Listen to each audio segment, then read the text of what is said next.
The day Evelyn Hart stepped off that stagecoach, every single person in Ash Creek held their breath, not out of welcome, but out of cruel anticipation. They had placed bets, literal bets, coins passed hand to hand at the general store, wagering on how fast she would scream when she saw his face. 12 years they had watched Gideon Mercer work their iron, shoe their horses, fix their gates, and for 12 years they had treated him like something that crawled out from under the earth. But nobody warned Evelyn. Nobody told her what waited at the end of that dusty road. If what happened next changed your mind about people, drop your city in the comments below. Let me see how far this story travels. The advertisement was 17 words long.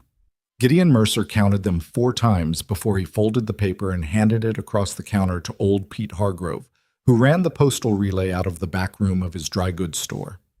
Gideon had written the thing by lamplight, 3 nights in a row, filling up a dozen sheets before he settled on something honest enough to mean it and short enough not to embarrass himself further. Scarred frontier blacksmith, 39, seeks honest woman willing to share a hard but decent life. No illusions offered. Pete read it twice. He didn't say anything for a long moment, which Gideon appreciated, because Pete's first reactions were almost always cruel without Pete meaning them to be. "You want me to send this to the Matrimonial Gazette?" Pete said finally. "It wasn't really a question." "That's what I said." "All right." Pete folded it back along the crease. "Your coin."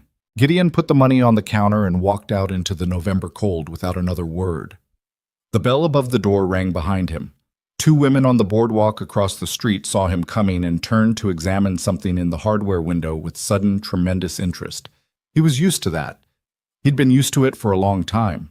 He walked the half-mile back to his forge at the edge of town, hands shoved into his coat pockets, breath clouding in front of him. The mountains to the north were already white. Another hard winter coming, same as all the others. He stoked the forge back to life, picked up his hammer, and told himself he had done something foolish, and that nothing would come of it. And that was probably for the best. He almost believed it. Gideon Mercer had come to Ash Creek in the spring of his 27th year, arriving with a wagon, a full set of smithing tools, and both sides of his face still unmarked. He'd been a big man even then, broad through the shoulders, thick through the hands, the kind of man whose presence registered in a room before his face did. He hadn't been handsome exactly, but he'd been whole, and in those early years, the town had received him the way frontier settlements received anyone who showed up with a useful trade and a willingness to work. He had been careful with his money. He had built his own forge, expanded it twice, added a small attached cabin that was rough but solid. He had shod horses and repaired wagon wheels and made hinges and latches and iron weather vanes shaped like roosters that women in the valley seemed to admire. He had been, as far as anyone could tell, a reasonable and unremarkable man building a reasonable and unremarkable life. The fire happened in his 3rd autumn. A barn at the Kellerman property caught on the western edge of town, dry October wood going up fast the way it does, with a sound like paper crumpling except enormous and alive. Gideon had been walking back from the general store when he smelled it. He'd run toward it while others were still trying to figure out which direction the smoke was coming from. There were 2 horses trapped in the back stall and a milk cow too frightened to move. The men who'd arrived before him stood at the fence line watching the roof peak catch. Nobody was going in. You couldn't blame them exactly. It was a genuinely terrifying thing, a barn fire at full draw. But Gideon looked at those horses screaming and went in anyway. He got all 3 animals out.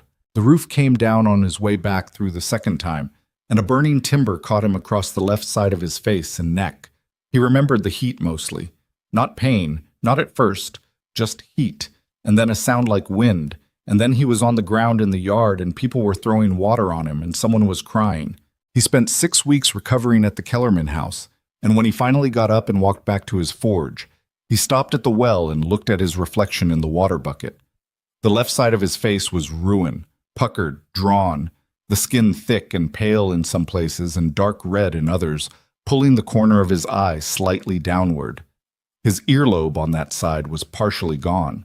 The scarring ran down his neck and disappeared under his collar.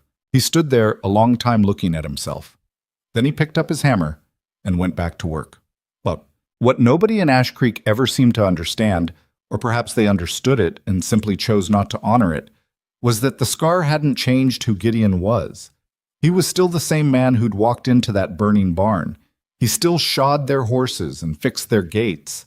He still made those iron roosters. He still paid his accounts on time and spoke honestly and kept his word. But people are strange about faces. The cruelty hadn't started immediately. At first it was just discomfort. The way conversations went quiet when he walked in. The way people's eyes moved off his face and found something else to study. He understood that. He'd seen his own reflection. He knew it was startling if you weren't expecting it. But discomfort had a way of curdling in small communities with long winters and not enough to occupy themselves with. The discomfort became whispers, and the whispers became jokes, and the jokes became something more mean-spirited and settled, like a habit the town had gotten into and couldn't quite break. Children were the worst because children hadn't yet learned to hide it. They'd stare with their mouths open or burst into tears, or worst of all, run to their mothers pointing. Gideon had taught himself not to look at children directly when their parents were nearby. It was easier. The adults were subtler but not better. There was Dale Pryor at the saloon who called him the monster, with a grin that dared you to object. There was Margaret Cass, the Reverend's wife, who had organized 3 separate socials in the past 5 years to which Gideon had never been invited, despite being a regular churchgoer himself. There was Samuel Holt, and Gideon's stomach tightened whenever he thought of Holt, who ran the biggest cattle operation in the valley, and who seemed to take particular pleasure in reminding Gideon, at every available opportunity, of his place in the social order. Gideon endured all of it with a silence that people mistook for acceptance. It wasn't acceptance, it was just exhaustion. By the time he wrote that advertisement, he had stopped expecting things from people. He'd reached a kind of flat gray equilibrium, not happy, not despairing, just enduring. He woke up, he worked, he ate alone, he slept, he woke up again. The forge was good, the work was honest. That had to be enough. He told himself it was enough. At night, listening to the wind come down off the mountains, he was somewhat less convincing. Evelyn Hart read the advertisement on a Tuesday in February, sitting at the kitchen table of her sister's house in Millhaven with a cup of tea gone cold at her elbow and a stack of unpaid bills that she'd already looked at enough times to have them memorized. She almost didn't read it at all. The Matrimonial Gazette had been her sister Clara's idea, Clara's well-meaning, slightly desperate idea, and Evelyn had been politely ignoring the issues Clara kept leaving on the kitchen table for the better part of 3 weeks.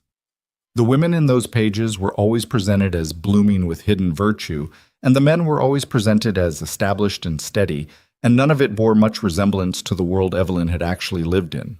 But that Tuesday, the bills were particularly oppressive, and the tea was cold, and Clara had taken the children somewhere, and the house was very quiet, and Evelyn picked up the Gazette mostly because it was the only thing on the table that wasn't a bill. She read through a dozen advertisements with the practiced detachment of someone expecting nothing. Farmers seeking companionship, widowers with children, a merchant in need of a capable and pleasant-natured wife, which made her snort into her cold tea. Pleasant-natured. As if she hadn't been pleasant-natured through 6 years of a marriage that asked everything of her, and a widowhood that hadn't been much kinder. Thomas Hart had not been a bad man. That was always what she told people, and it was true. He hadn't been bad. He'd been weak and a little reckless, and he died of a fever when their daughter was 2 years old and left Evelyn with a small house, a smaller inheritance, and a child to raise on the income from taking in mending. The child, her Margaret, her fierce little girl, had died the following winter of the same fever, or something like it, and after that Evelyn had moved to Clara's house because she had nowhere else to go, and because she didn't entirely trust herself alone. That had been 3 years ago. She was 35 years old, and she was tired in a way that sleep didn't fix. Not sad exactly. She had made her peace with the sadness, or something approximating peace, but worn, like fabric that had been washed too many times and gone thin. She almost turned the page when she saw it. Scarred frontier blacksmith, 39, seeks honest woman willing to share a hard but decent life. No illusions offered. She read it again. Then she read it a third time. There was something in it that was different from all the others. Not the content exactly, but the character of it. The other advertisements had a salesman's quality, a careful arrangement of appealing features. This one read like a man who had thought carefully about what he actually had to offer and had decided finally to just say it plain. No illusions offered. Evelyn set down the Gazette. She picked it back up. She thought about it for the rest of the afternoon and through dinner and while she lay awake listening to Clara's children sleep across the hall. And in the morning she sat back down at that kitchen table with a fresh cup of tea, hot this time, and wrote a letter. She didn't plan what she would say before she started writing. She just wrote, "Mr. Mercer, I'll be honest with you in return, since that seems to be the spirit of your advertisement. I am a 35-year-old widow with no money to speak of, no property, no family beyond a sister who is kind but has her own difficulties. I have been told I am capable, and I believe that's true, though I have had little opportunity to prove it on my own terms. I am not a woman who frightens easily. I am not a woman who requires perfection, in circumstances, in people, or in faces. You said no illusions offered. I appreciate that. Here is one thing I can offer you in return. I will not pretend to be something I'm not, and I will not ask you to be something you're not either. I think that might be the most useful foundation for anything. If you are still interested, I would be glad to correspond further. Evelyn Hart." She sealed it and gave it to Clara to post before she could talk herself out of it. Gideon's first letter back took him the better part of a week to write. He wasn't a poor writer. He had been schooled well enough, and he read when he could get books, but he had grown unaccustomed to putting himself into words. The forge was easier. Iron asked nothing of you except skill and effort, and it didn't look at your face while you worked. He wrote 4 drafts. The first was too formal, the second was too apologetic, the third was too long and wandered into a description of the mountains that felt embarrassing in retrospect. The fourth one he wrote in a single sitting on a Thursday night with the fire burning low, and he sent it before he could second-guess it. He told her the truth about the scar. He told her how it had happened, not for sympathy, but because he didn't want there to be any surprises. He told her what the town was like, which was honest enough to be unflattering. He told her what the work was like, what the winters were like, what the cabin was like, which was small and cold until you got the fire going and then merely small. He told her that he had been alone for a long time and that he had grown accustomed to it, but that he wasn't certain accustomed and content were the same thing. He almost crossed that last part out. He sent it with the crossing out left in. They wrote to each other for 3 months. It was Gideon who began to look forward to Tuesdays, which was when Pete Hargrove sorted the mail. He told himself he was merely curious. By the 4th week, he was at Pete's counter every Tuesday morning, and Pete, who was not an unkind man in his core, just a thoughtless one, had stopped saying anything about it and simply handed Gideon his letters first. Evelyn's letters were like her first one, direct and unadorned and occasionally funny in a dry way that surprised him. She didn't perform optimism. She didn't soften things that didn't need softening. When she wrote about her dead daughter, she did it simply, without asking him to feel anything particular about it, and the simplicity of that hit him harder than elaborate grief would have. When she asked him questions, they were real questions, not polite conversation filler, but things she actually wanted to know. What does it sound like when you're working the bellows? What do people in Ash Creek argue about? Do you have friends there, honestly? That one he had to think about for a while before answering. Honestly, he wrote back, no, not in the way I think you mean. There are people who are decent to me when they need work done, and some who are decent enough the rest of the time too. But a friend is someone who seeks your company when they don't need anything from you, and I don't think anyone in Ash Creek has done that in a long time. I've stopped expecting it.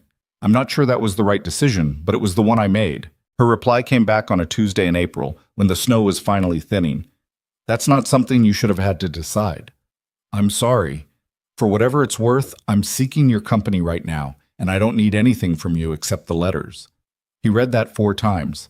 Then he went back into the forge and hit a piece of iron for an hour until it was something useful. In May, she wrote and said that if he was still willing, she would like to come.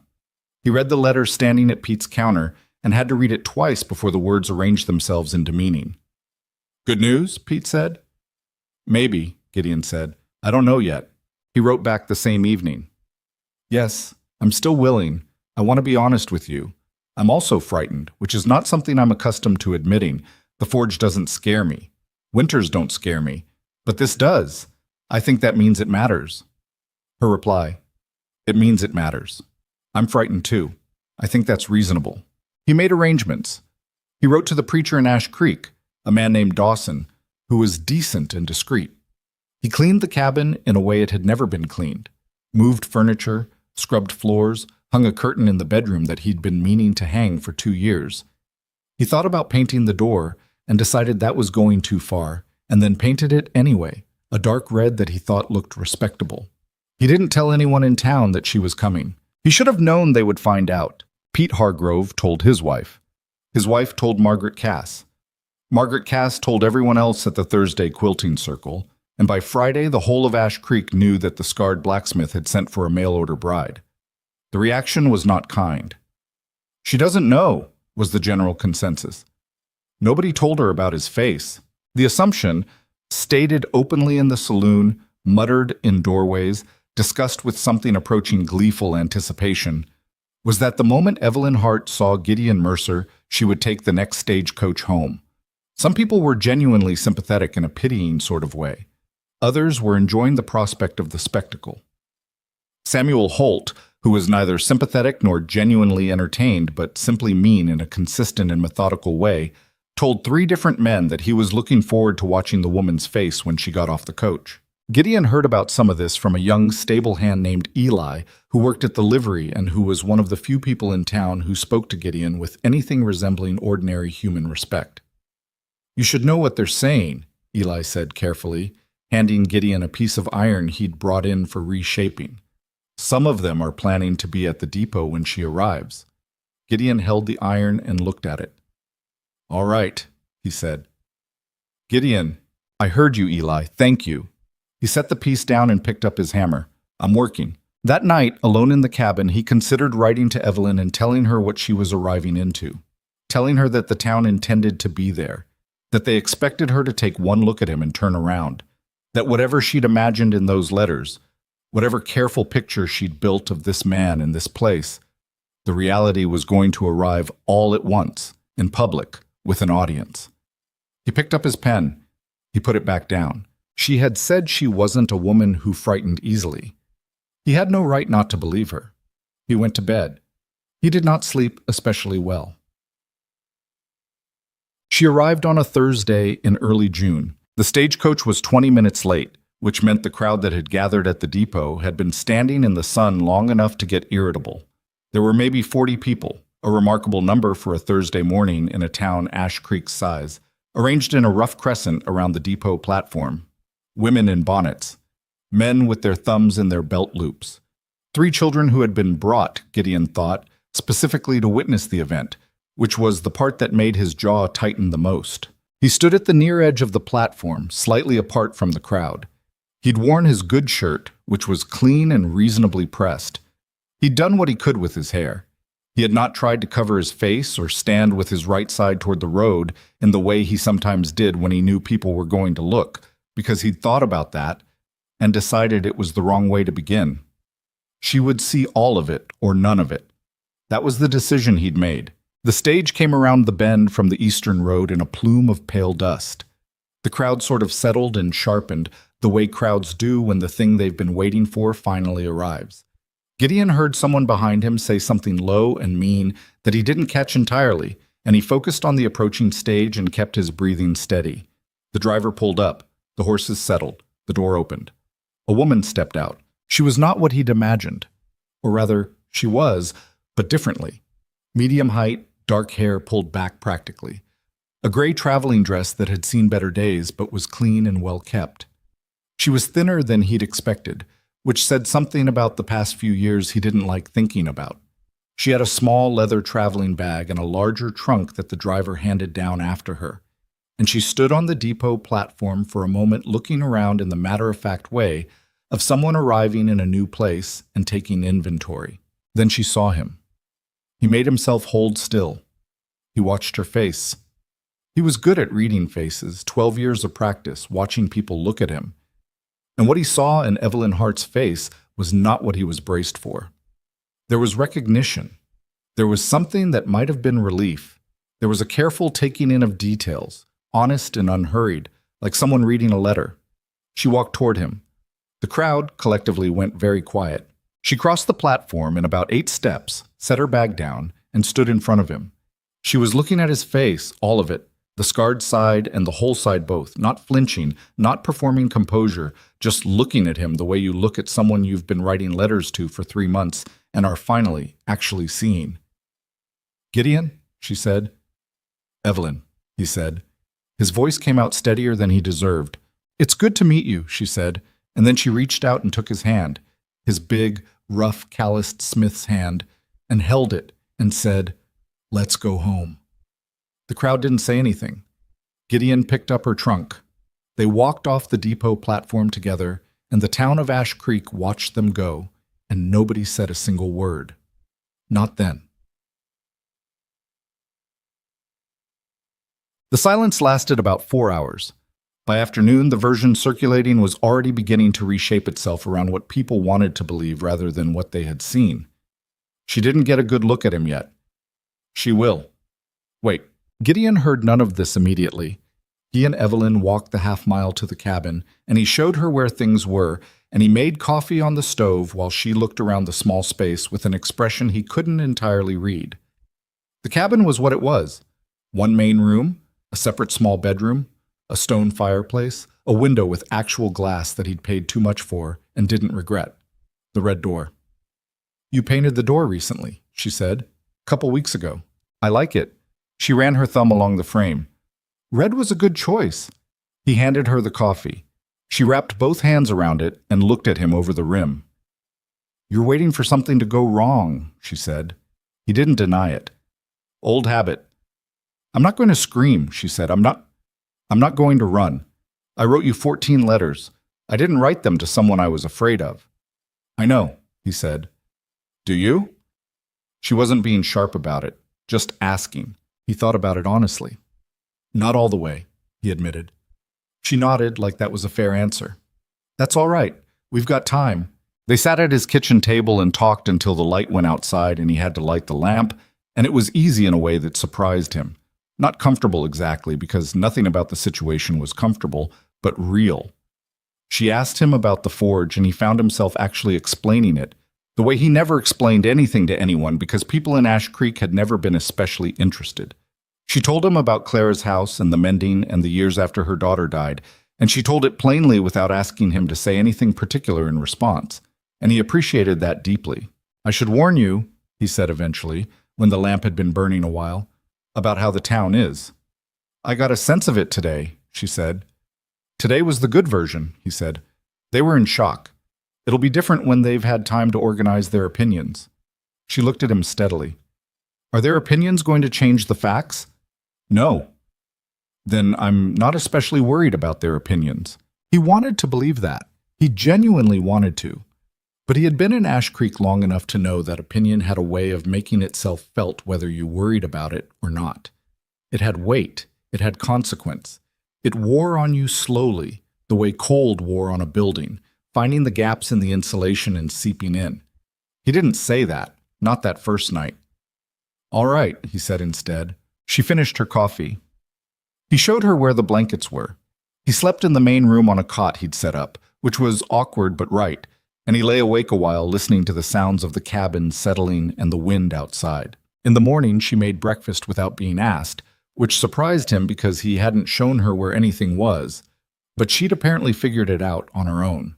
She set a plate in front of him and sat down across from him with her own plate and looked like a woman who had decided something and was at peace with having decided it. He thought, eating his eggs in the early morning quiet, that he had not felt less alone in 12 years. He didn't say that either. It was too early for that. But it was there, quiet and strange, and a little bit frightening, like something he'd stopped expecting to feel and wasn't entirely sure what to do with now that it was there. He picked up his coffee.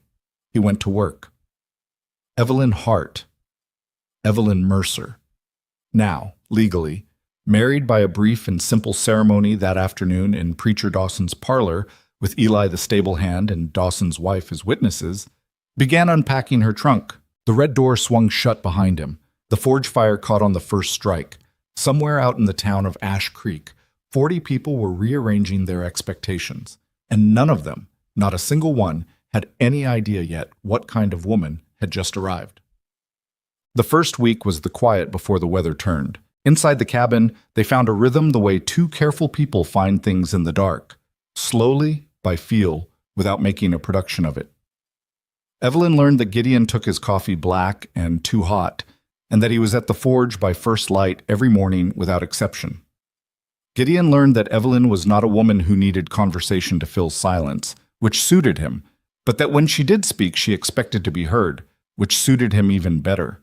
She cooked without complaint on a stove that ran hot on the left side. He fixed the stove's left side on the fourth day without her asking, which she noticed and didn't make a fuss about, which he appreciated. It was not a perfect domesticity. The cabin was too small for two people to navigate without occasionally stepping into each other's spaces, and they were still essentially strangers, and the awkwardness of that had its own texture. The careful way they both moved around the bedroom situation, the moments at the table when conversation flagged and they both looked at their plates, and neither one knew quite how to restart it. But it was honest awkwardness, the kind you can live with, and neither of them pretended otherwise. What lived outside the cabin was a different matter. The town's shock had worn off by Monday. Evelyn felt it the first time she walked into Pete Hargrove's store for flour and salt, and a few other things, carrying the list she and Gideon had put together at the kitchen table Sunday night. Pete was decent enough directly. He measured out what she needed and took her money without incident. But there were two women at the far end of the counter who went very quiet when she came in and then resumed talking at a volume clearly designed to be overheard. "She must not have seen him in the light yet," one of them said to the other. "Or maybe she's got her own problems," the other replied in a tone that made the word problems carry considerable weight. Evelyn set her coin on the counter. She picked up her parcels. She turned toward the door and then stopped. She turned back. "I can hear you," she said to the two women, pleasantly. Not angrily, just informatively, the way you'd tell someone their hat was crooked. "I could hear you when I came in too. I want you to know that, so you can make an informed decision about what you say next." The two women stared at her. Evelyn nodded politely and walked out. She held the pleasantness all the way back to the cabin and then set the parcels on the table and stood at the window for a minute looking at the forge where she could see the orange glow through the open doors. She wasn't shaking. She was just tired already, and it had only been 4 days. She'd known it would be like this. Gideon had warned her, and even before Gideon, she'd known the kind of small community cruelty that fixed itself onto anything it could identify as different. She wasn't naive. But knowing something and standing inside it were two separate experiences, and she would be lying to herself if she said the second wasn't harder than the first. What she hadn't anticipated was how much it would bother her specifically on Gideon's behalf. Her own bruising she could manage, but the thought of him absorbing this day after day for 12 years, walking into that same store, past those same women, buying his flour and his salt, and walking back to an empty cabin that sat in her chest like a stone. She put the groceries away. She made supper. When Gideon came in from the forge, smelling of iron and smoke, she put a plate in front of him and said, "I went to Hargrove's today." He looked at her. He could read something in her face. "How was it?"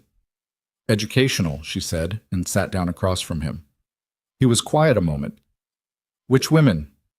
"I don't know their names." "Was one of them taller, reddish hair, usually wearing a blue bonnet?" "Yes. That's Louise Pryor. Her husband runs the saloon." He cut into his food. "And the other one?" "Shorter, brown dress." "That'd be Alice Cass." He chewed, set his fork down. "I'm sorry." "Don't be sorry on my account. Be sorry on yours. You've been dealing with them considerably longer." He made a sound that wasn't quite a laugh. "You get used to it." "You shouldn't have had to." He looked at her across the table with an expression she was beginning to recognize. Something careful, slightly defensive, like a man who'd learned that pity and genuine concern looked the same from far enough away and had stopped being able to tell the difference. "I'm not pitying you," she said, before he could retreat into the silence he used like armor. "I'm stating a fact. You shouldn't have had to get used to it. That's different." He picked his fork back up. "All right," he said, and she couldn't entirely tell if he believed her, but he didn't close off the conversation entirely, and she counted that as something. That night she lay awake in the small bedroom, listening to the wind and thinking about the kind of patience this place was going to require. Not the graceful kind, not the kind that looked good from outside, but the grinding practical kind that you maintained even when you didn't feel like it, even when it cost you something, because the alternative was to let the town's ugliness shape what happened inside that cabin, and she had not come 500 miles to let that happen. She'd made a decision. She intended to stick to it.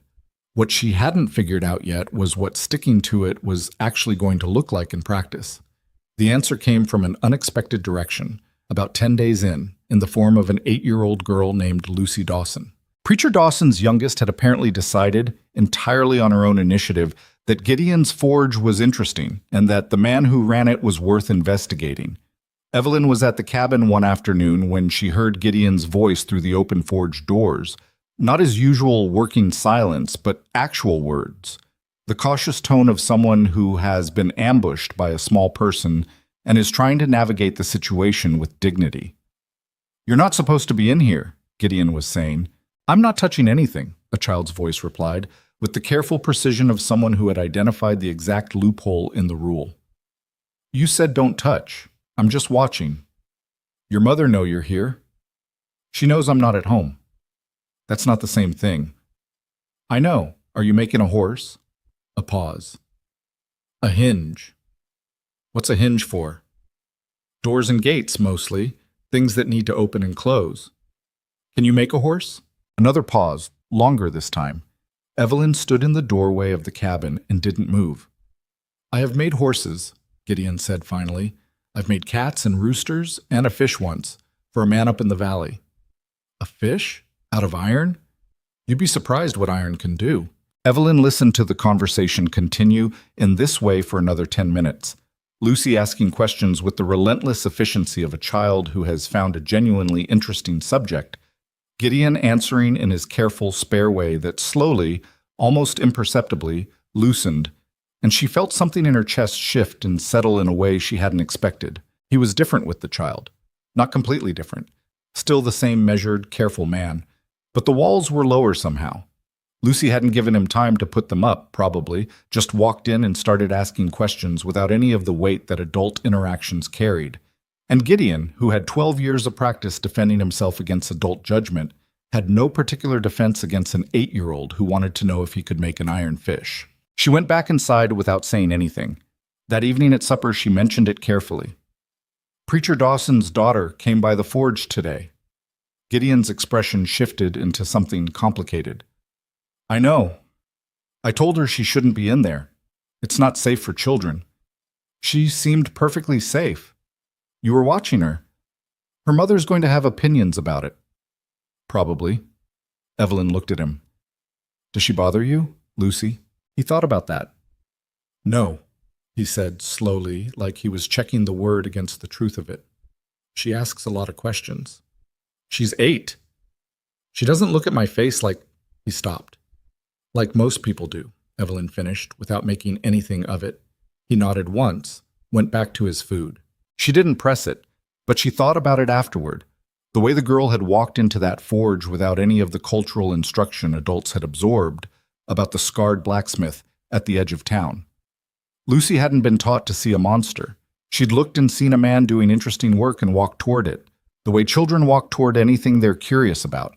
And Gideon had responded to that in a way he hadn't been able to respond to years of adult pity or adult contempt.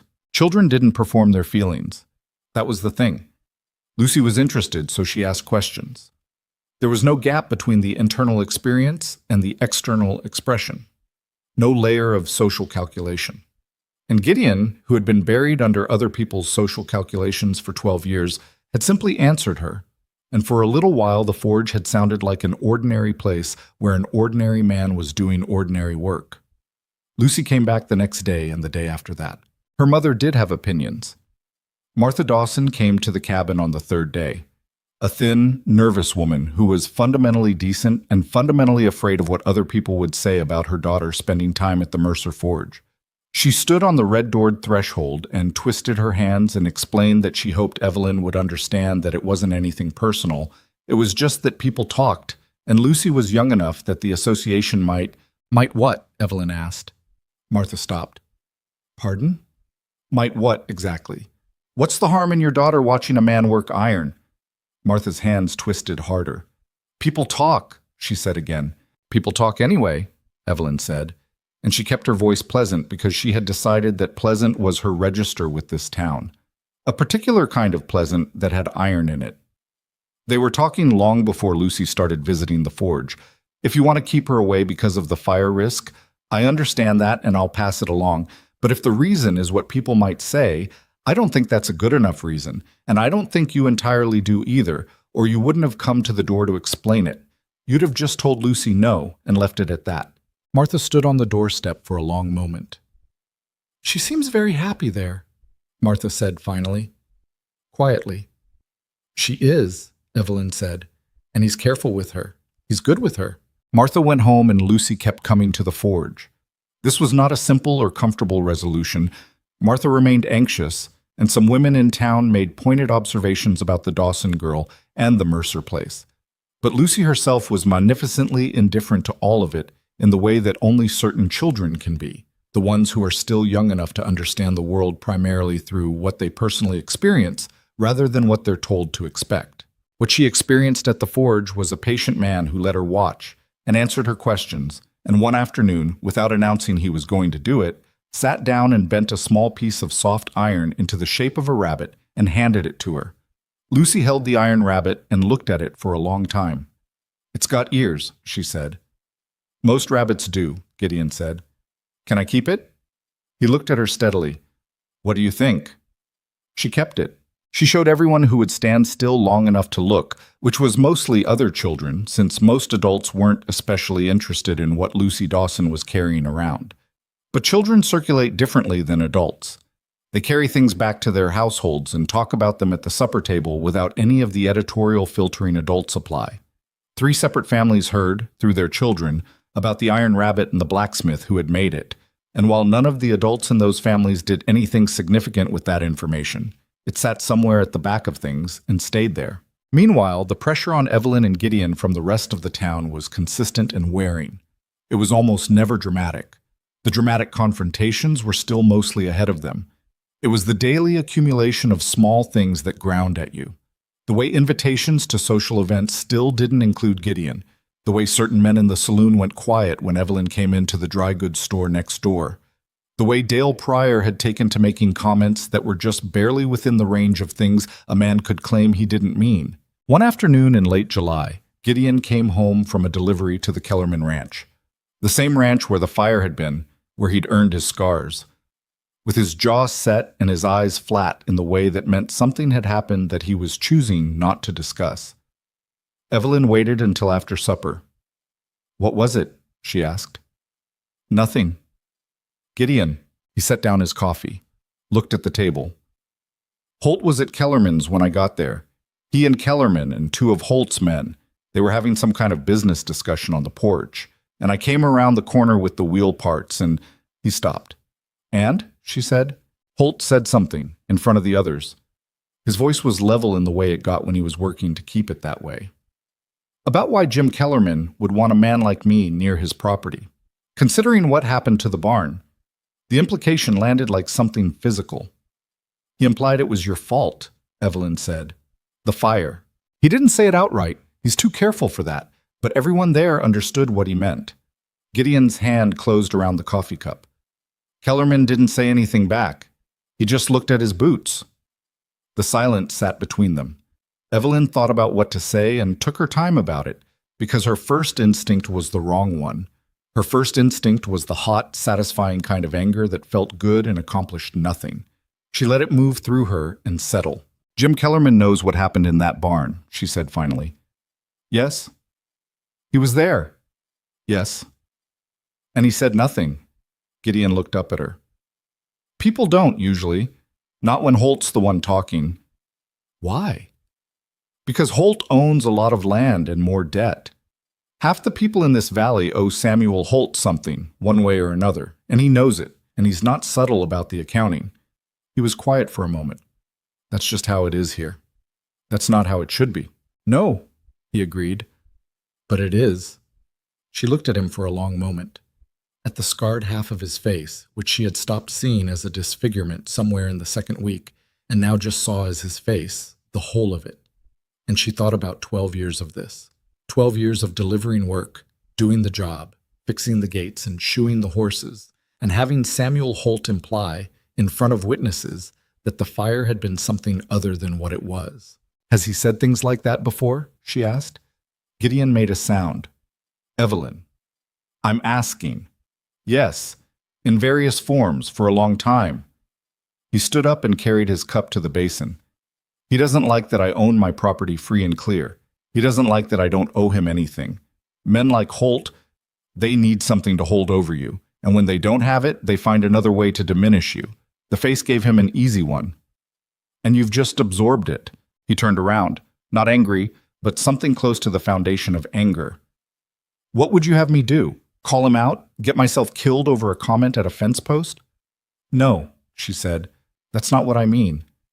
Then what do you mean? She looked at him steadily. I don't know yet, she said, honestly. But I mean something. I'm working on what exactly? He looked at her for a moment, and she thought she saw something flicker in his expression. Not quite hope, not quite fear. Maybe some difficult combination of both. And then he turned back to the basin, and the moment passed. But she kept thinking about it. She thought about it lying awake that night while the summer heat pressed down on the cabin's low ceiling. She thought about the accumulation of it. The women at Pete's counter, Martha Dawson at the door, Dale Pryor's comments, Jim Kellerman looking at his boots, and underneath all of it, Samuel Holt, who was the engine of it, the man whose opinion had weight because he had power, and who had decided at some point that the scarred blacksmith at the edge of town was a useful object for his particular kind of cruelty. She thought about Gideon's face when he'd described it. Not defeated. He wasn't a defeated man, whatever the town thought, but worn in the way of someone who had decided that this was simply the texture of his life and had made accommodations accordingly. She thought about Lucy Dawson holding the iron rabbit, about the way the child had looked at it without any of the weight that adults brought to things. She thought, there is something here that could change. It has not changed because nobody has made it change. The town is not fixed. People are not fixed. They are stuck in a pattern that nobody has interrupted yet. She wasn't sure she was the right person to interrupt it, but she was here. And she was not a woman who frightened easily. That much she knew about herself. She listened to Gideon's steady breathing from the main room. Outside, something called out from the tree line, an owl, or close enough. And then the summer night settled back into its flat, hot silence. And eventually, a long time after she should have, Evelyn Mercer closed her eyes and slept. The summer ground down slowly, the way summers do in high country. Relentless heat through July, then something that almost resembled relief in August, the mornings coming cooler, the light shifting its angle. Gideon worked. Evelyn kept house and began quietly to learn the valley, its rhythms and its people, who was genuinely unkind and who was merely afraid, which was an important distinction she'd learned to make in other hard places. Lucy came to the forge 3, 4, sometimes 5 days a week, and Gideon had stopped pretending this was a problem that needed solving. He'd cleared a low stool to the side of the main work table where she could sit without being underfoot, and she brought things to look at while he worked. Rocks she'd found, a bird's nest that had fallen from the elm behind the church, once a small injured lizard in a jar that she was convinced he could build a tiny iron enclosure for. I can't build a cage for a lizard, Lucy. Why not? Because the bars would have to be thinner than I can make them, and the lizard would be terrified of the heat, and also you shouldn't keep wild lizards in cages. What if he wants to stay? He doesn't. She considered this. How do you know? Because nothing that lives outside wants to be kept inside. That's just true of most things. Lucy chewed on that for a while. Then, do you want to be kept inside? Gideon looked at her over the work table. She was asking it the way she asked everything, without any particular agenda, just following the thought to where it went. He went back to his work. No, he said. I don't. Then why do you stay in the forge all the time? I'm working. You're always working. That's how you run a business, Lucy. She seemed unconvinced but dropped it, which was one of the things Gideon had learned to appreciate about her. She pushed until she felt the real resistance, and then she stopped, which was more than most adults managed. She set the lizard jar on the stool beside her and watched him work, and the forge went quiet again, except for the bellows and the hammer and the particular sound iron makes when it's being asked to become something it wasn't before. Evelyn, watching from the doorway on those afternoons, thought about what Gideon had said to the girl. Nothing that lives outside wants to be kept inside. He'd said it about the lizard, and he'd meant it about the lizard, but it sat with her in the way that true things sit with you even when they're said sideways. By September, she had a clear enough picture of Ash Creek to understand that the problem had a center, and the center was Samuel Holt. It wasn't just that Holt was cruel, though he was. It was that he was the kind of man whose cruelty had social permission. He was wealthy enough and established enough that the town had, over time, constructed a version of reality in which Holt's opinions carried authority. When Holt said something dismissive about Gideon, it wasn't just one man's meanness, it gave other people license. It told them that their own discomfort about the scarred blacksmith was legitimate, was shared by the most important man in the valley, and was therefore fine to act on. Evelyn understood this structure because she had seen versions of it before. The specific man was different, but the architecture was familiar. One person whose power other people borrowed to justify what they already wanted to feel. She had not figured out what to do about it. She was still working on that. What broke things open was not something she had planned. It was a Saturday in late September, the kind of bright, cold fall day that made the mountains look like they'd been cut from blue paper and set against the sky. There was a gathering at the depot. Not a formal event, just the loose accumulation that happened when the monthly supply wagon came through and half the town came out to collect orders and visit and stand around in the sun. Gideon needed to pick up an order of iron rod he'd placed 2 months prior, and Evelyn went with him because she had her own items to collect and because she'd made a practice of not letting him face the town alone when she could help it. She had learned over the past 4 months to read the crowd the way you read weather, the quality of the silence when Gideon approached, the particular way people's eyes moved. She had learned which silences were just awkwardness and which had intent behind them. And as she and Gideon moved through the depot yard, she could feel the intent before she could locate the source of it. She found the source near the supply wagon. Samuel Holt was a big man. Not as big as Gideon, but big in the way of men who've spent their lives expecting rooms to accommodate them. He was somewhere in his mid-50s, with a rancher's weathered face and a rancher's particular kind of confidence that came from owning a significant portion of what was visible in any given direction. He was standing with 3 of his men and Jim Kellerman and 2 others Evelyn didn't know well, all of them in the good mood of men who'd been drinking since before noon, which was a different kind of danger than the sober kind. Gideon had seen him. His jaw had done the thing it did. He angled toward the supply wagon to find the depot man about his iron rod, and Evelyn stayed beside him, and for a moment it seemed like the morning might pass without incident. Then Holt said, loudly enough to be heard clearly across the yard, "There goes Mercer, surprised he brings the wife to town. Most men try to keep their embarrassments at home." The yard went quiet in that specific way. Not the natural quiet of people pausing, but the held breath quiet of people waiting to see what would happen. Gideon stopped walking. He didn't turn around. He just stopped. And Evelyn could see the deliberate effort of it, the decision he was making in real time, the same decision he'd made 100 times before she understood, the decision to absorb it, to keep moving, to survive it the way he survived the cold, by enduring. She had watched him make that decision for 4 months. She stepped forward. She turned around. She faced Samuel Holt across the depot yard with every person in that yard watching her, and she did not shout, did not make her voice sharp or theatrical, just spoke at a volume that carried clearly and with a steadiness that she felt all the way down to the ground under her feet. "Mr. Holt," she said, "I'd like to ask you something." Holt looked at her with the particular amusement of a man who doesn't yet understand that he's in trouble. "Mrs. Mercer," he said, and the way he said it had a smirk folded inside it. "That scar on my husband's face," she said. "Do you know how he got it?" "Everybody knows," Holt said, with a shrug that implied the story was less impressive than it had been told. "Barn fire out at Kellerman's." "Yes," Evelyn said, "at Kellerman's." She let that sit for a breath. "Jim Kellerman is standing right there. Jim, do you want to tell Mr. Holt what happened that night? Who went in and who didn't?"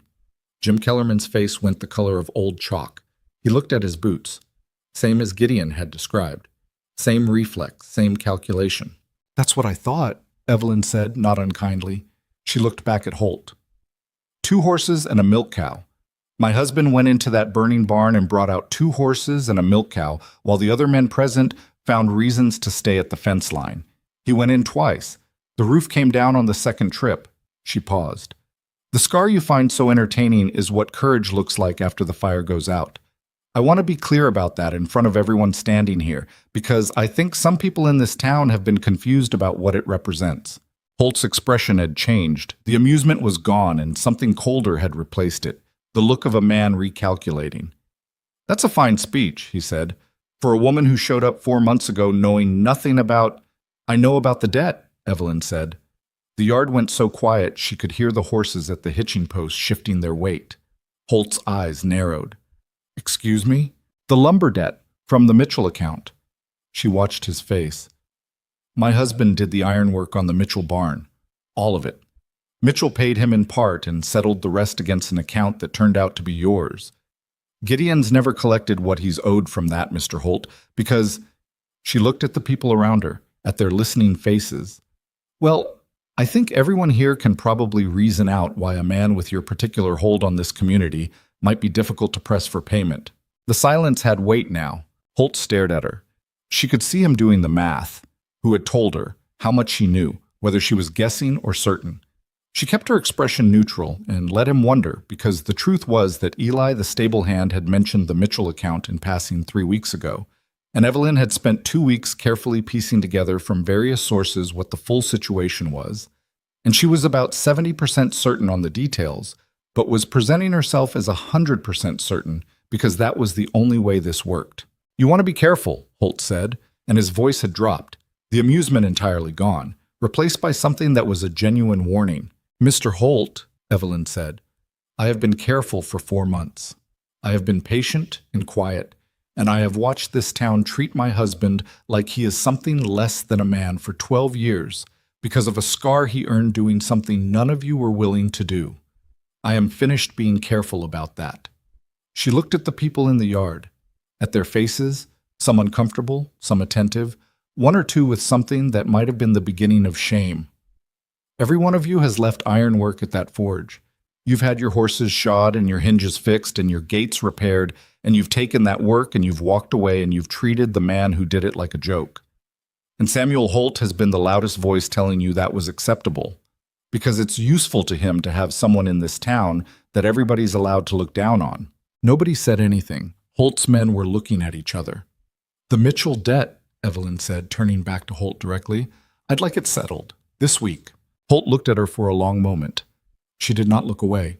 Her heart was doing something alarming inside her chest. She was frightened. She was absolutely frightened. This was a powerful man in a community where he could make life very difficult. But she had learned a long time ago that frightened and incapable were not the same thing, and she kept her face and her voice steady because the alternative was to let him see an opening. Something shifted in Holt's expression. It wasn't remorse. She wasn't naive enough to expect remorse from a man like this. But it was something, a recalculation, a reading of the room that told him this particular morning had not gone the way he'd planned, and that pressing further would cost him more than it would gain. He looked away from her. He looked at the people in the yard with the assessing look of a man checking his social credit and finding, perhaps, that it was thinner than usual. "Crawford," he said to one of his men, without looking at Evelyn again, "settle up with Hargrove about the Mitchell account." Then he turned and walked to his horse and rode out of the depot yard without another word. The crowd exhaled. Evelyn stood where she was for a moment, making sure her legs were going to cooperate, because the fear that she'd held steady through that entire exchange was now trying to come out the other side, and she needed a moment to manage it. Then she turned around. Gideon was standing 3 feet behind her. She hadn't heard him move. He'd been at the supply wagon, and now he was here, and his expression was something she didn't have a word for. Not quite astonishment, not quite something else. A combination of things that she thought she was probably going to need time to understand. "The iron rod's here," he said after a moment. "Good," she said. Her voice came out steady. She was grateful for that.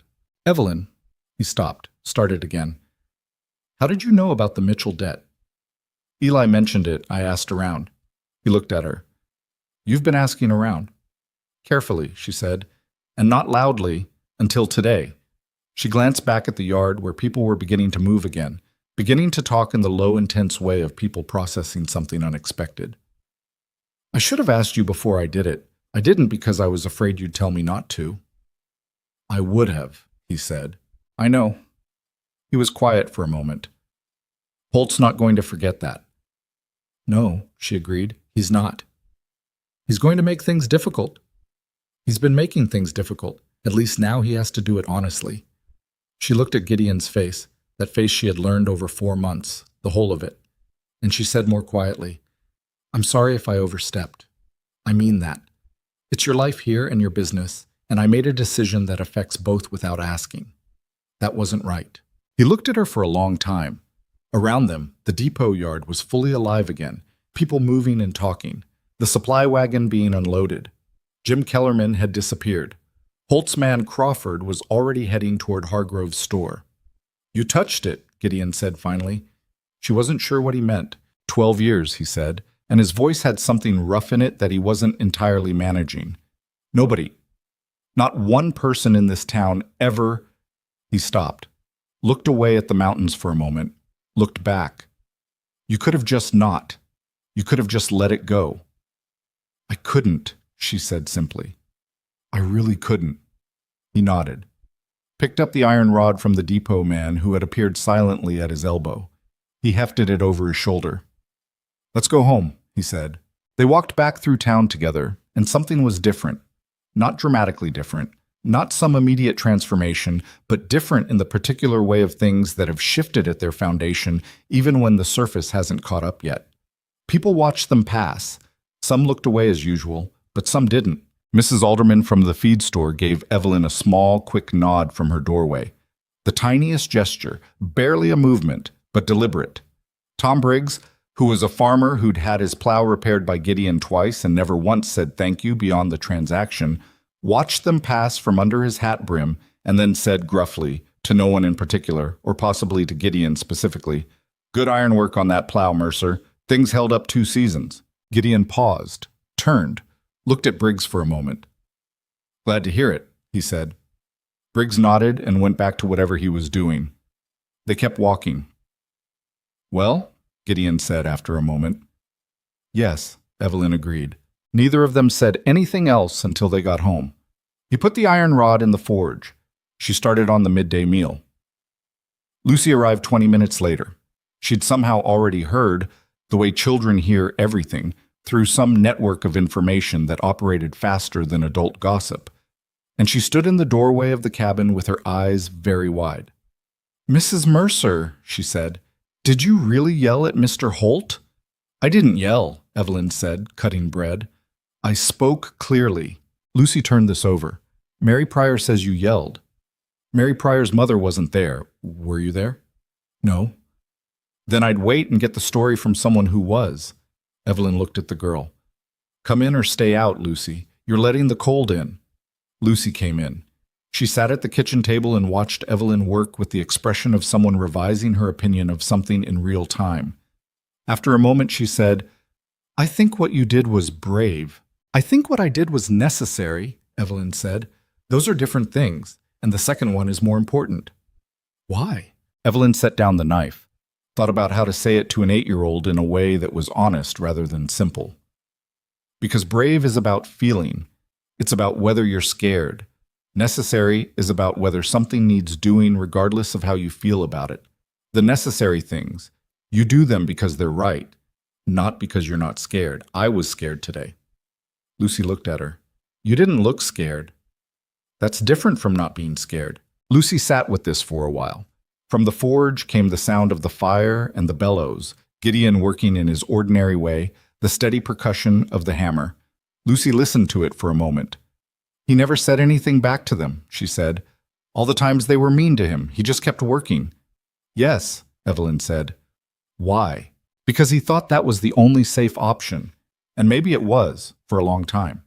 She picked up the knife again. But sometimes things change. Sometimes the situation changes enough that the safe option and the right option are closer together than they used to be. Lucy nodded slowly, in the way she had of absorbing things that were bigger than her years, but filing them away for when they'd fit. She took the iron rabbit from her pocket and set it on the table and looked at it. "I'm going to keep this forever," she said. "I know you are," Evelyn said. Outside, the fall light came sharp and low through the window, catching the rabbit on the table and throwing a small iron shadow across the wood. The hammer rang from the forge. The fire popped. The mountains stood blue and cut paper clear against the afternoon sky. Inside Samuel Holt's house on the ridge, 3 miles out, Crawford had returned and delivered the news, and the man sat at his desk looking out his wide window at the valley below and understanding, with the cold clarity of a man who had held power a long time and knew exactly what the texture of a shift felt like, that something in Ash Creek had changed this morning. He didn't know yet what he intended to do about it, but he was thinking, and so was Evelyn, in her kitchen, cutting bread, listening to the hammer ring. Holt paid the debt on a Wednesday. Crawford came into Hargrove's store with the correct amount in coin and set it on the counter without a word, and Pete Hargrove counted it twice and wrote it into his ledger with the particular careful neutrality of a man who understood the significance of what was happening, but had decided that acknowledging it out loud was above his pay grade. He sent word to Gideon through Eli, who delivered the message with barely concealed satisfaction. Gideon received the news at the forge, read the note Eli had written it on, folded it once, and put it in his shirt pocket. He went back to work. If he felt anything particular about it, vindication, relief, some complicated mixture of both, he kept it in the same place he kept most things, which was somewhere interior and not especially accessible. Evelyn, when he told her that evening, nodded once and said, "Good," and then asked if he wanted more coffee, and that was that. What she felt privately was more layered, a kind of exhausted satisfaction, like finishing a long piece of hard physical work. But she kept that to herself too, because she had learned that Gideon didn't need her feelings about his victories any more than he needed her feelings about his wounds. What he needed was for her to treat both as ordinary, as things that had happened and been handled and could now be set down. The town did not transform overnight. She had never expected it to. But the Depot Yard confrontation had done something to the social atmosphere of Ash Creek that was difficult to name precisely, but impossible to ignore. The best way Evelyn could describe it to herself was that people seemed less certain, not kinder necessarily. The instincts of a community ran deep and didn't reverse on a single morning, but less certain that their unkindness was automatically supported. The permission structure that Holt had provided had developed a crack, and cracks, given time, had a way of becoming something you couldn't ignore. Jim Kellerman came to the forge 3 weeks after the Depot Yard incident. Gideon saw him coming from 20 yards out and kept working, which was the only response he trusted himself to make. Kellerman was a tall man, 50-ish, with a farmer's permanent squint from years of looking at distances. He had not been outright cruel to Gideon over the years. He was more the passive variety, the man who benefited from the cruelty of others without getting his hands in it. But passive complicity has its own flavor, and Gideon had not forgotten the boot-staring incident with Holt at his own fence line. Kellerman stopped at the forge entrance. He had his hat in his hands. That said something. "Mercer," he said. Gideon put down the hammer. "Kellerman." Kellerman looked at the hat in his hands. "I want to say something." "All right." About that day. When Holt said what he said about the barn, he stopped, turned the hat brim. "I should have spoken up. I knew the truth of it. I was standing there knowing the truth, and I didn't say a word." He looked up. "That wasn't right. I've been thinking about it for a while, and it wasn't right, and I'm sorry for it." The forge crackled between them. Gideon looked at the man for a moment. He thought about 12 years of accumulated moments like that one. The averted eyes, the silence when silence was cowardice, the boots staring. He thought about what an apology was worth after all of that, and what it wasn't worth. And he decided that the honest answer was somewhere in the middle, which was where most true things lived. "I appreciate you saying it," he said. Not warmly, but honestly. Kellerman nodded. He seemed to understand that was the ceiling of what was available.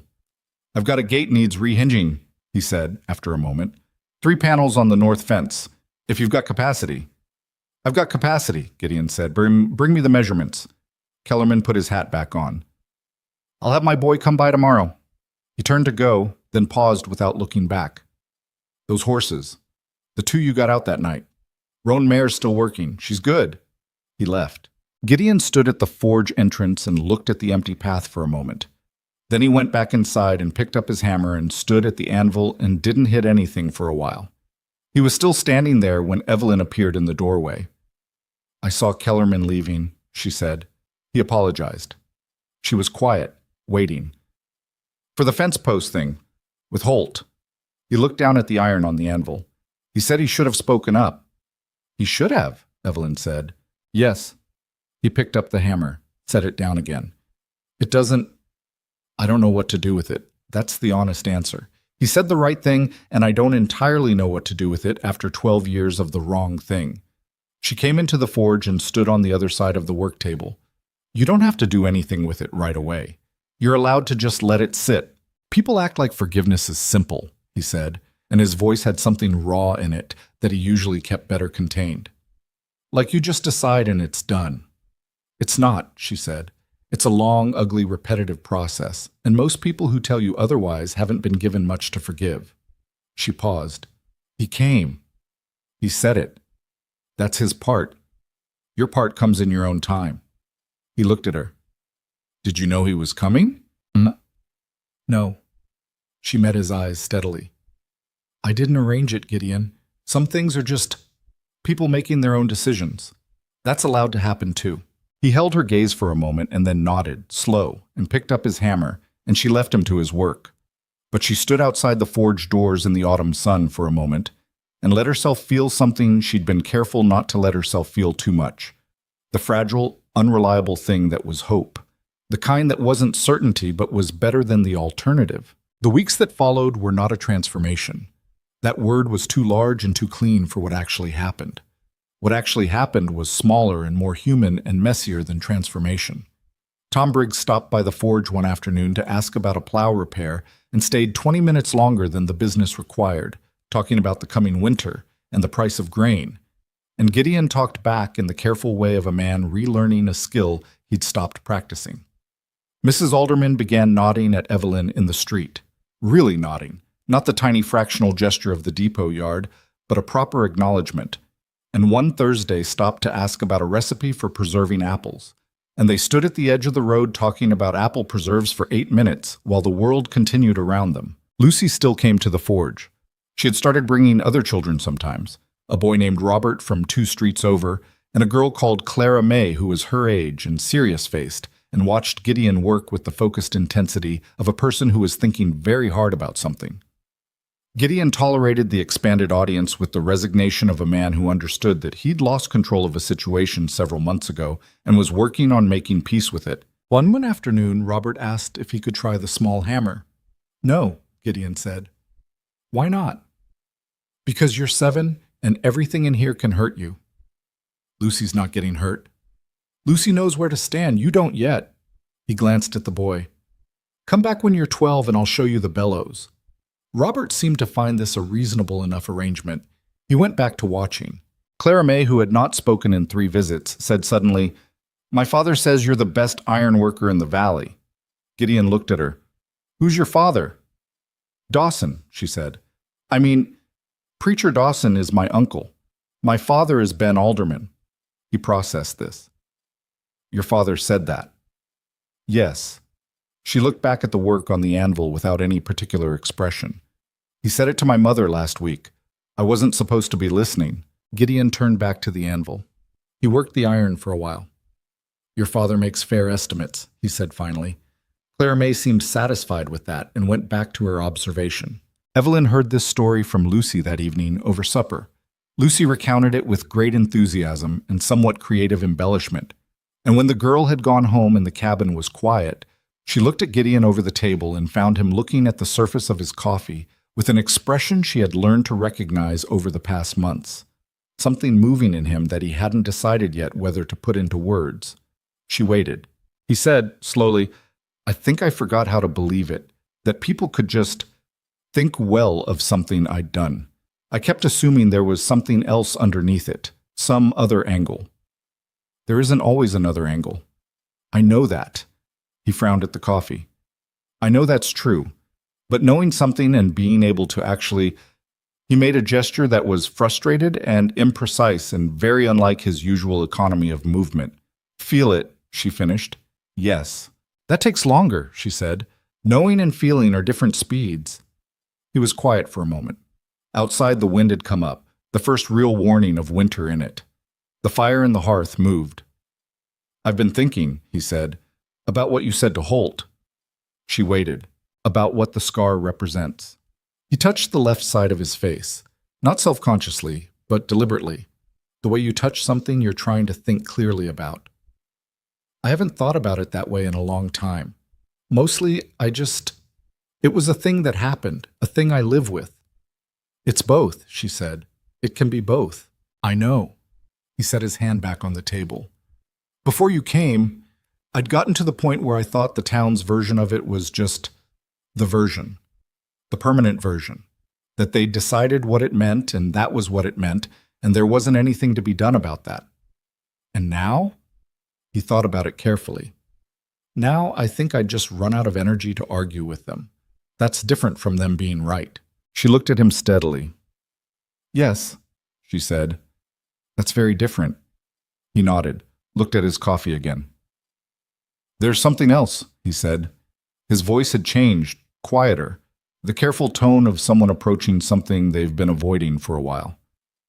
"Something I need to say to you, and I haven't found the right time for it. I'm not sure there's a right time, so I'm just going to say it now." She kept her face still and waited.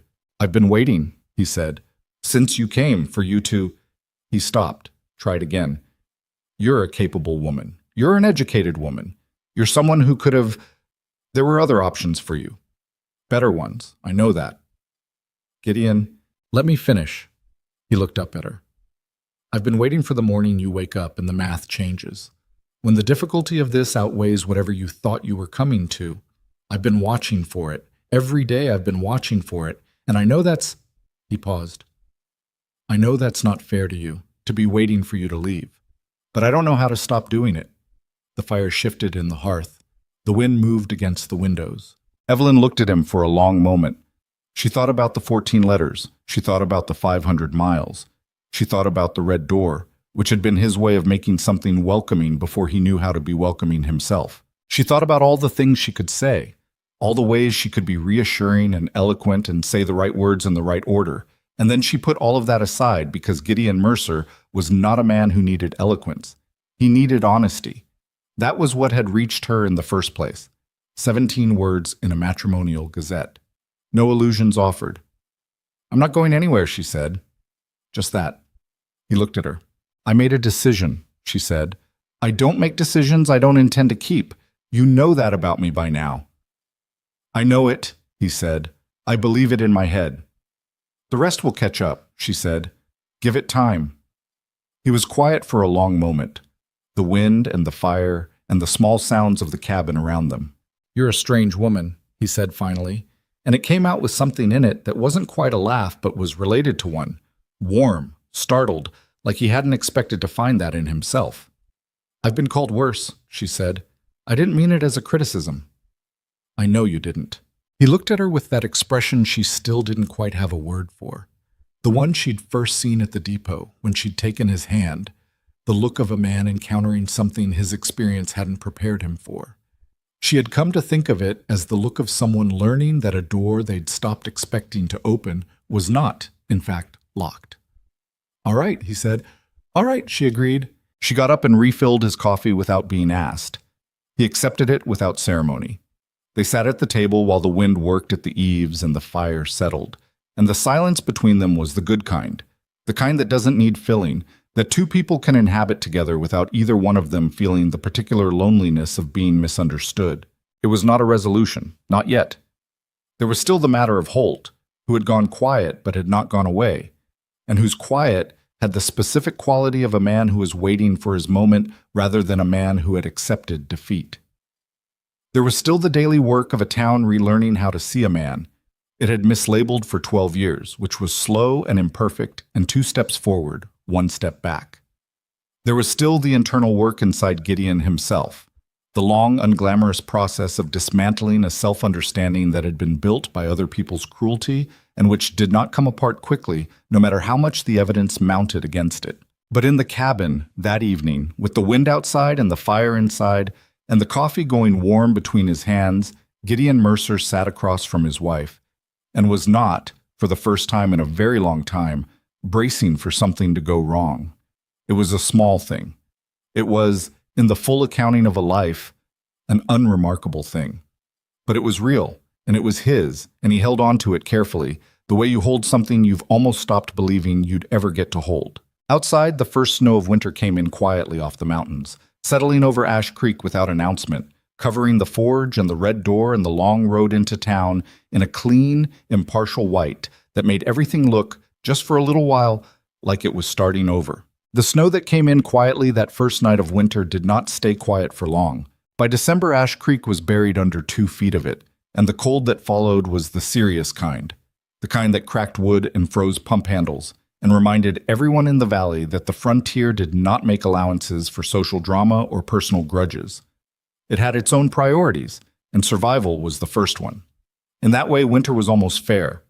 It pressed down on everyone equally, and the things that had seemed urgent in September had a way of shrinking to their proper size when the temperature dropped below zero, and staying alive required everyone's full attention. Gideon worked through the cold the way he worked through everything, steadily, without complaint, with the particular endurance of a man who had long ago stopped expecting conditions to be comfortable. The forge was warm, at least, which was more than most could say. Neighbors who had been managing a cautious new politeness in the fall now had genuine reasons to seek him out.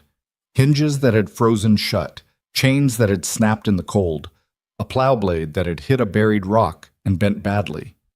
He fixed what came to him and charged fair prices and said little, and people paid and left and came back when they needed something else. The difference, and it was a real difference even if it was a quiet one, was in the texture of those transactions. Men who brought their work in looked him in the face when they talked.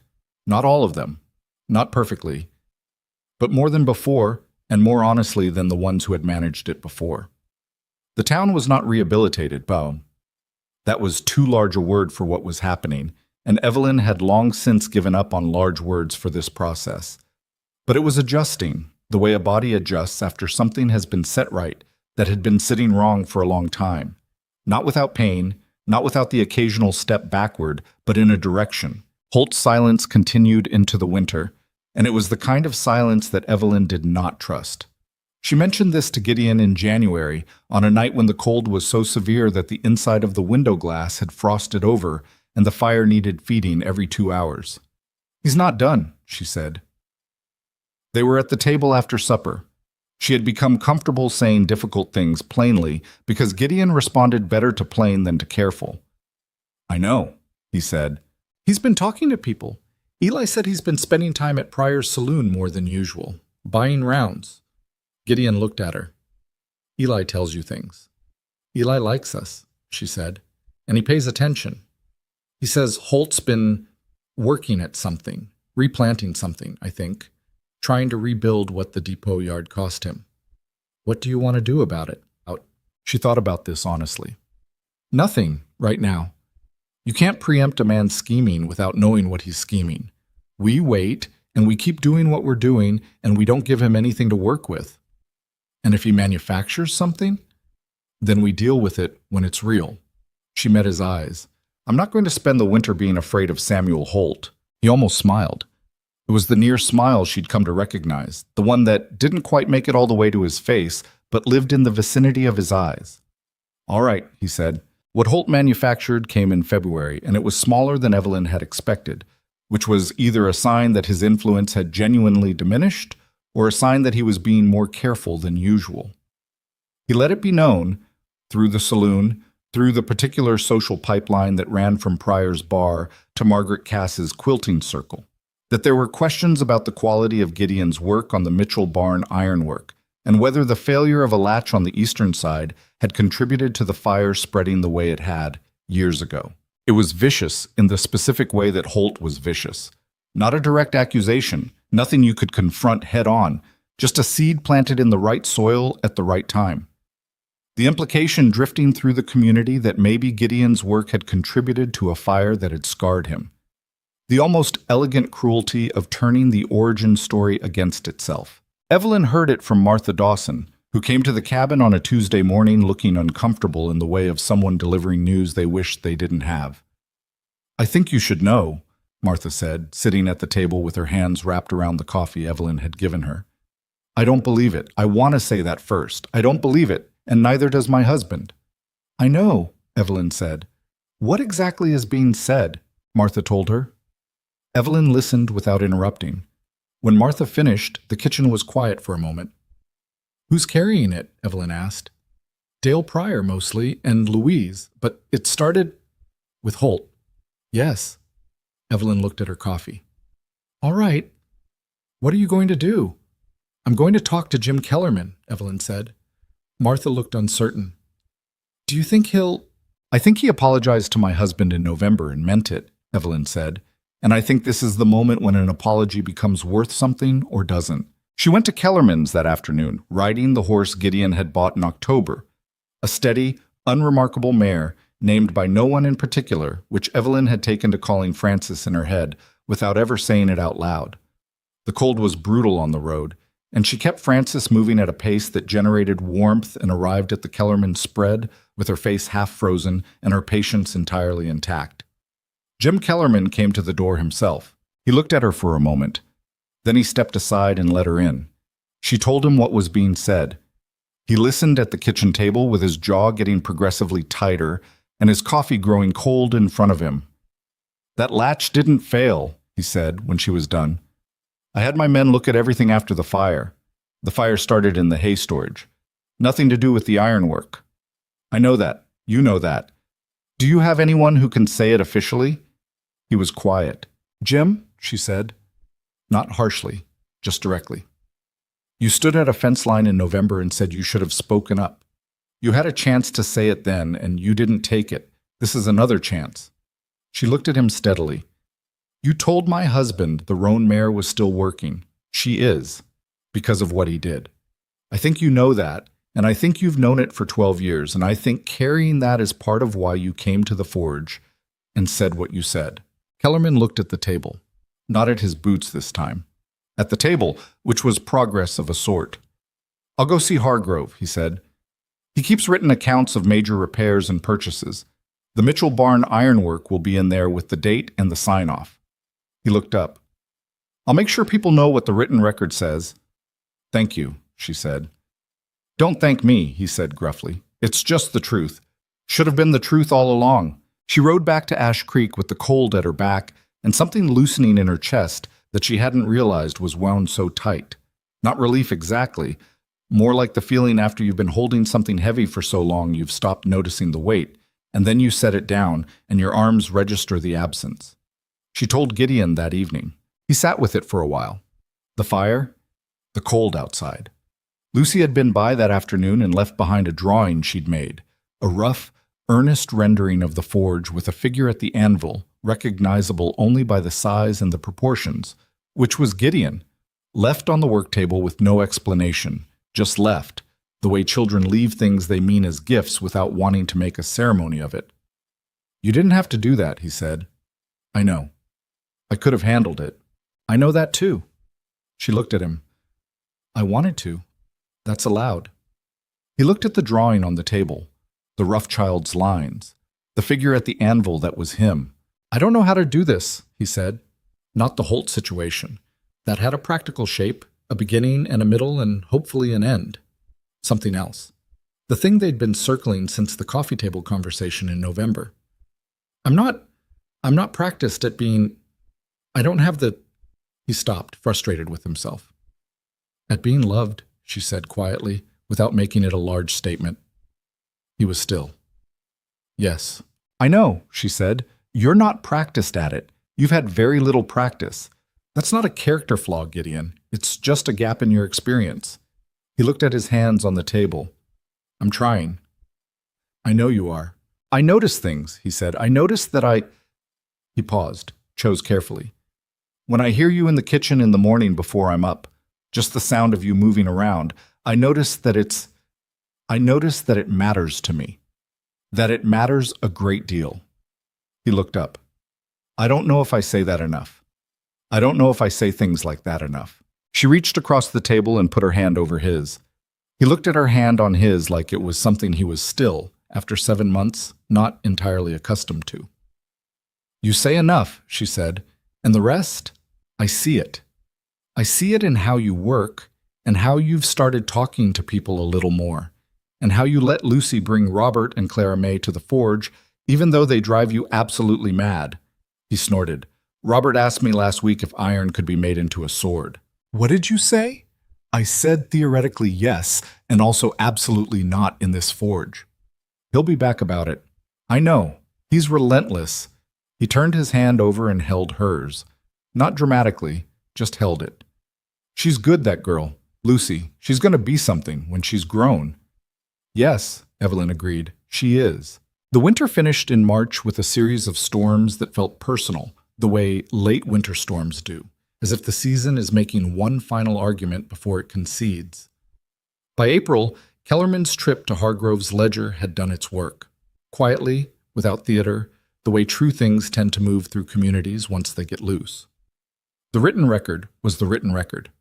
The Mitchell Barn ironwork had been done correctly and signed off correctly, and the fire's origin was in the hay storage and had nothing to do with any latch. That was what the account showed, and Pete Hargrove, who was not a brave man but was an honest one, confirmed it to anyone who asked. It didn't destroy Holt. Men like Holt didn't get destroyed by single truths in small communities. He was still there, still owned his land and his debt and his social weight. But something had shifted in the valley's understanding of him. The man who had been the voice of certainty about the scarred blacksmith at the edge of town had been wrong, demonstrably, twice now in public, and the second time had involved trying to use a burned barn against the man who had risked his life at that barn. And even people who had been inclined to defer to Holt found that a step too far. He stopped coming into town as often. Whether that was shame or strategy or simply the practical withdrawal of a man who'd calculated his losses and cut them, Evelyn neither knew nor particularly cared. What mattered was the space his absence created. Spring came, the way it always comes to high country. Suddenly and seriously, the snow retreating in what seemed like days, the world going from white to green in a rush that felt almost violent after the long gray months. The forge doors stood open for the first time since October, and the sound of the hammer and the bellows went out into the warming air and mixed with the other sounds of the settlement coming back to life. Lucy arrived on the first warm afternoon with Robert and Clara May and a fourth child Evelyn had never seen before, a small, solemn boy who turned out to be Clara May's younger brother. And the forge had 4 observers for the first time in its history, which Gideon managed with the controlled exasperation of a man who had accepted his situation. "No touching," he said, before any of them could speak. "We know," Lucy said, with the authority of seniority. "Especially you," he said to Robert. "I know," Robert said, aggrieved. "Why especially him?" the solemn small boy asked. "Because he's the most likely to forget," Gideon said, and went back to work. Evelyn listened to this from the cabin doorway and felt something she didn't try to name because naming it would make it smaller than it was. It was just this. The ordinary life of it, the hammer and the children's voices and the spring air and the man at the anvil who had learned, slowly and imperfectly and at great cost, to let himself take up space in the world without apologizing for it. He had not entirely learned it. He was still working on it. Some mornings he was still the man who watched for the thing that would go wrong, who braced against the warmth because warmth had a history of being withdrawn. She recognized those mornings by something in the set of his shoulders, and on those mornings she gave him space and time and didn't try to fix it because it wasn't something that could be fixed, only endured and then slowly, gradually, gotten past. But the distance between those mornings and the others was growing. She was sure of that. Slow, imperfect, genuinely human progress. Not the kind that looked good in a telling of it, but the kind that was real. In May, Ben Alderman, Clara May's father, the man who had told his wife that Gideon was the best iron worker in the valley, stopped by the forge to place an order and stayed to look at some of the decorative work on the shelves, the iron animals and the small figures Gideon made when the commissions were light. He picked up an iron fox, small and precise, with something in the angle of its head that was almost wry. "You made this for sale?" he asked. "Everything's for sale," Gideon said. "I'd like it. For my daughter." He set it down and reached for his coin. "She talks about this forge like it's the most interesting place in the valley. I think she's probably right." He paid. He took the fox. He left without ceremony, and Gideon stood at his work table and looked at the empty space on the shelf where the fox had been. And when Evelyn came to the forge doorway an hour later, she found him standing at the shelf still, not lost in it, not overwhelmed, just standing there the way you stand somewhere when something has shifted and you're taking a moment to register it.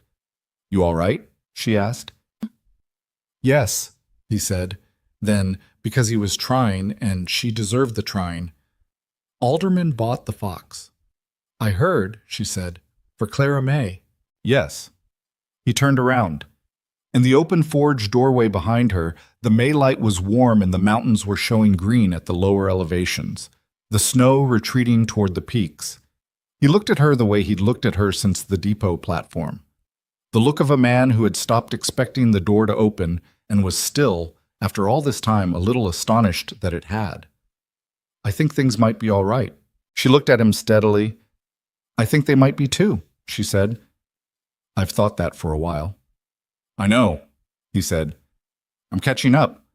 She smiled, a real one, not the careful, pleasant one she used with the town, but the private one, the one that was just his. "Take your time," she said.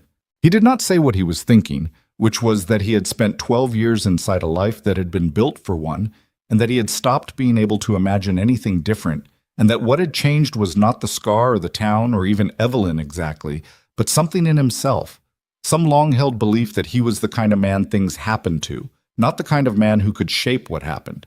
That was the thing she had interrupted, without quite knowing she was doing it, in 14 letters and a red-painted door and a morning at a depot platform when she had walked toward his face without slowing down. He didn't say any of that because it was too much for a May afternoon in a forge doorway, but he thought it, clearly, in the way you think things that are true and settled. Outside, Lucy was teaching Robert something in the yard, some complicated game that involved a stick and a series of rules that she was clearly inventing as she went. Clara May and her small, solemn brother watched with the focused attention of children studying injustice. The mountain stood, the light moved. Gideon picked up his hammer. He went back to work. And the town of Ash Creek went on around him, imperfect, slow-changing, human in all the ways that word means both its worst and its best things. And he was part of it, not despite his face, but simply as himself, which was all he had ever been, and all, it turned out, that was required.